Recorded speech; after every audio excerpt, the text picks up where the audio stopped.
Hello, beautiful people. Welcome to our message of the day. We are looking at 15 warning signs the Bible gives us when it comes to relationships. And today we are on number 13, loving money over people. And yes, there's going to be noise in the background. Today is a busy day. All right, so the warning, it comes from 1 Timothy chapter 6, verse 10, where the love of money is a root of all kinds of evil. Some people eager for money have wandered from the faith and pierced themselves with many griefs.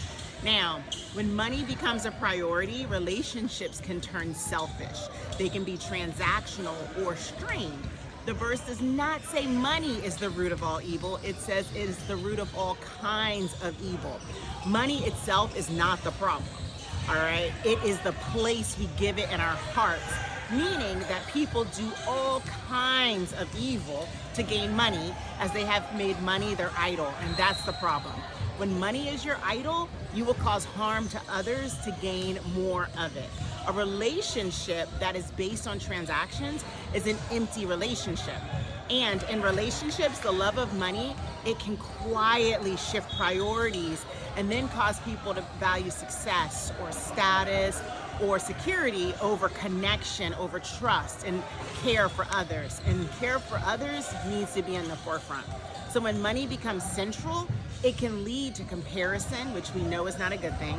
It can lead to tension or even neglect of the people who matter most to us. Do you place more importance on what you have than on who you are with? If you're doing that, that's a problem, and I really want you to pay attention. The question should not be, what can you do for me? We need to have a servant leadership attitude in our relationships and focus on uplifting and not dragging down our partner, okay?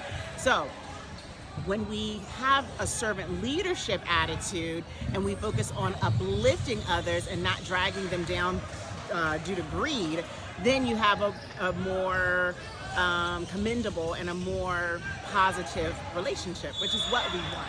So the question should be, what can you do for that person? How can you serve them? How can you make their life better? And how can you uplift each other? I really like that one. How can you uplift each other? So money is a tool, and it should be used accordingly. People are priceless beings, and they should be treated that way. Healthy relationships require presence, it requires generosity, and it requires integrity. We keep coming back to that word. Qualities that can be overshadowed when money takes too much focus, and that's not what we want to do. So choosing to value people over possessions helps create a deeper and a more meaningful connection that's built on trust rather than on transactions. Our questions for our reflections. So how does my attitude toward money influence my relationships with others? How have I prioritized money or success over people, and what was the impact?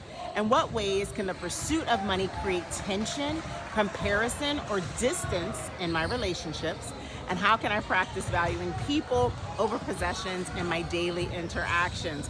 I hope you found this helpful. I'll see you tomorrow. Bye.